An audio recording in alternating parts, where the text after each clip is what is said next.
Hey there, Flux here. Today I'll be talking to you about a little thing called Battleship but Pokemon. It's a game I ported from Tabletop Simulator into Resonite and was made by Peter Koifish. Now, if you want to check out the game in action, I do suggest going to Peter Koifish's YouTube channel because they do have a video of them playing with friends on Tabletop Simulator on their channel. You can find their channel down below in the description, and I'll also put it up in a card above.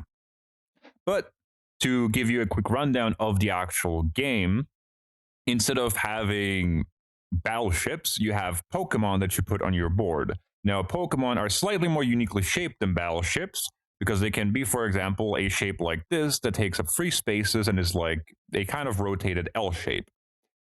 You can also have larger ones like this Krabby that takes up 5 whole spaces and is rotated more like a U shape. But then there's also things like this Dragonair that's an L shape but just longer. Now, one of the most important aspects of this is that these are unique. So only this Pokemon has the rotated L shape, only Krabby has that U shape, and only Dragonair has that long L shape.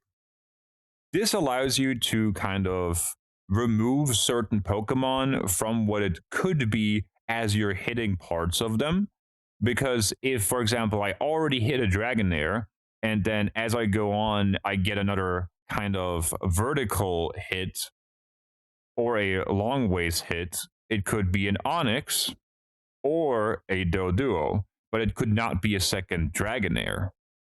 One of the other things that are new in this game is that, well, you can't rotate these pieces.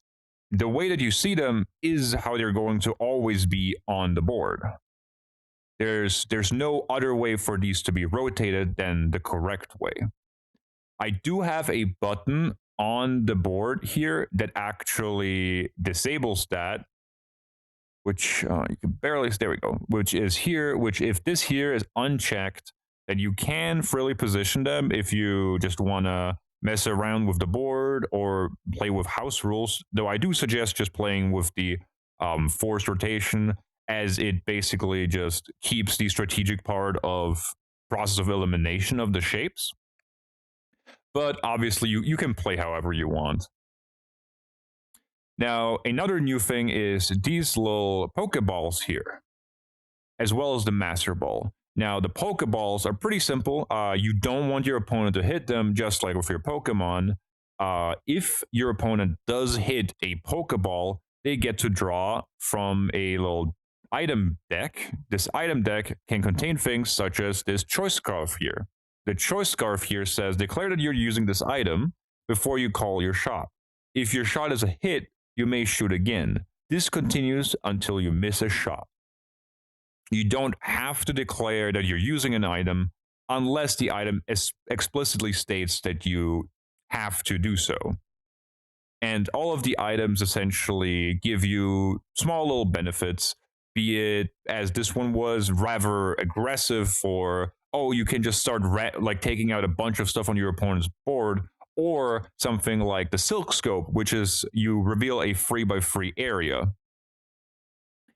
Now, the Master Ball is unique in the sense that if your Master Ball is hit, then either your opponent can reveal the entire column or the entire row and just clear all of it.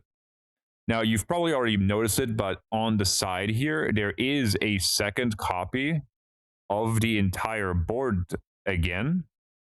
You will be using one of these boards to keep track of your own Pokemon and your Pokeballs, and the other one here is used for keeping track of your opponent's moves. Now, both boards work exactly the same, so you can use them interchangeably if you prefer having your stuff on the left side or your tracker on the left side.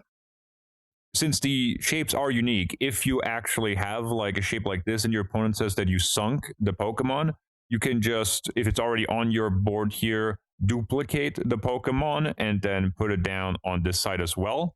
Or you can grab it from above here where the Pokemon are located and just put it into play on the tracker side. This just lets you a bit easier keep track of the specific Pokemon that have already been found, so you don't have to remember everything in your head. By default, this system here is grabbable. You can click a little button at the right bottom here, which will make it no longer be grabbable, so now you don't accidentally grab it while playing the game. There is a tabletop simulator version of this game, which you can find by clicking the little button here in game, or if you look down below, I will link it down below as well. And then finally, I will give you again a quick overview of the rules of the game, which you could pause and read, but they're also just included in the actual playset. Now, you can also, once you've read the rules and you don't want them floating there all the time, just grab them and delete them if you don't need them. But yeah, that is Battleship, but Pokemon. I hope you enjoyed the game, and I hope you enjoyed this little overview of it. Have a nice day. Bye.